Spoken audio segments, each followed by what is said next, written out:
Hello again, everybody. Jason Veenstra here with the Veenstra Real Estate Team. You know that my channel is all about helping people make wise real estate decisions. And today I wanted to jump on a call here with my friend, Jeremy Drobeck. Jeremy is a lender with Amerifirst Home Mortgages here in the Kalamazoo area.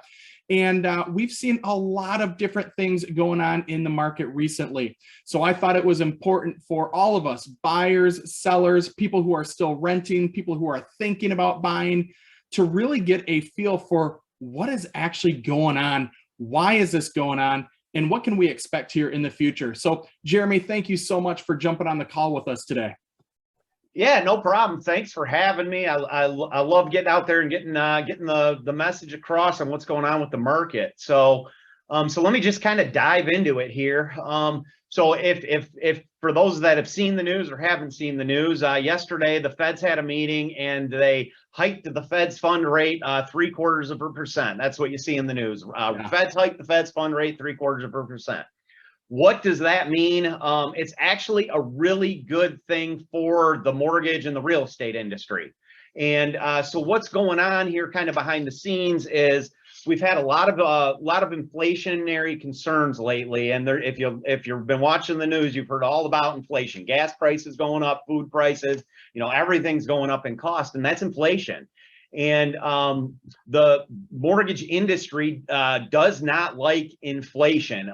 So when there's inflationary fears out there, that puts upward pressure on interest rates. And what we've been experiencing really since about January is just concerns of inflation, and then seeing those concerns come to reality. And we've watched mortgage rates move higher.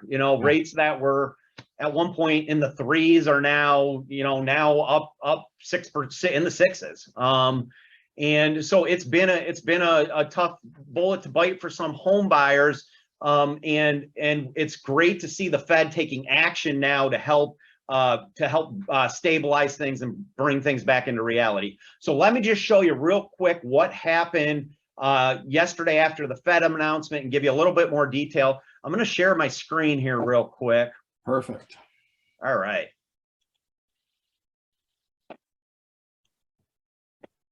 Okay. So what I've pulled up here, this is people always have different conceptions on what mortgage rates are based on, and what the true answer to that is mortgage-backed securities. And what I pulled up here is a chart of mortgage-backed securities and how those have been tracking. And I'm going to zoom out just a little bit just to give you a little bit of history here. So what you're looking at, mortgage-backed securities have an inverse relationship with interest rates. So when you see it going down on this chart, it means rates are going up. And when we were back in the threes, and even twos a year ago, we were hovering around here is where the pricing was tracking. And since, November, we started to see some upward movement in rates. And when we got to January, they really started to move a lot faster in that upward direction. And this is when all the news of inflation started to first come out.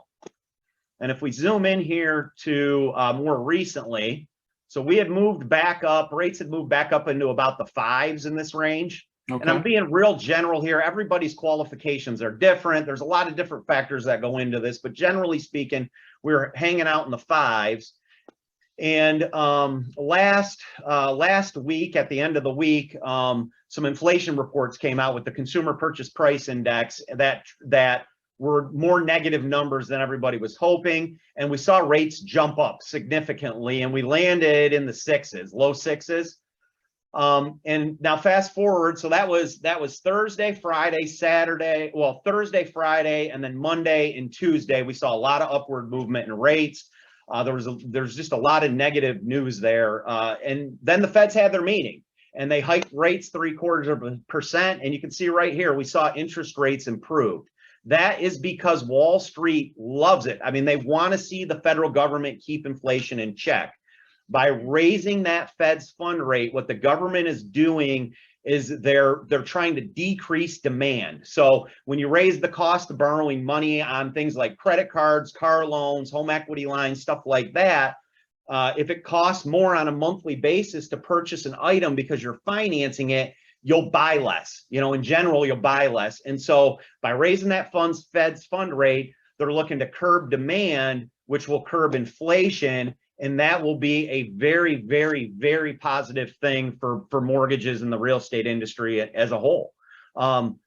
So I say go buy. I mean, if the time is right and you're whatever you've got going on in your life fits, don't worry about rates. Don't worry about the price appreciation and all the stuff going on out there. It is still a good time to buy a house. There's still certainly money out there to lend, and you know, we're here to help people navigate that process. Really appreciate you kind of covering that. There have been so many different sources of information that we're all trying to kind of piece together what this all means, and the inverse relationship of the mortgage-backed securities and interest rates and all of those things. So thank you for helping to clarify that a little bit.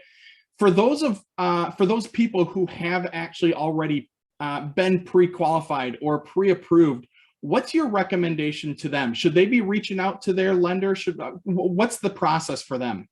Yeah, absolutely. That's a super valid question. I mean, if they've just talked to their lender in the last couple of days, they're good to go. But if, you know, a lot of people out there have what I would call a stale pre-approval letter, right? I mean, it's not, you know, it takes a minute to find a house these days. And if it's been a couple weeks or a month or, you know, 3 months since you've talked to your lender, I would definitely call them, say, hey, just want to see where we're sitting. Can you give me some updated payments and how much have things changed? You know, over the last couple of days, it's not a lot, but if it was somebody that hasn't updated that pre-qual letter, a pre-approval letter for, you know, a couple of months, they should definitely be checking back in and just making sure everything's still good to go. Awesome. Well, thank you again. Really appreciate you taking the time to just kind of run through what's going on in the market. If you are thinking about buying a home, reach out. I'd love to have that conversation with you. There's a lot of factors that go into it. Like Jeremy said, there's still money out there to be lent to you so that you can purchase, but there's a lot of factors that go into, is the time right for you? And I'd love to have that conversation with you. Until that time, make sure that you are staying safe, and we'll talk to you again next time.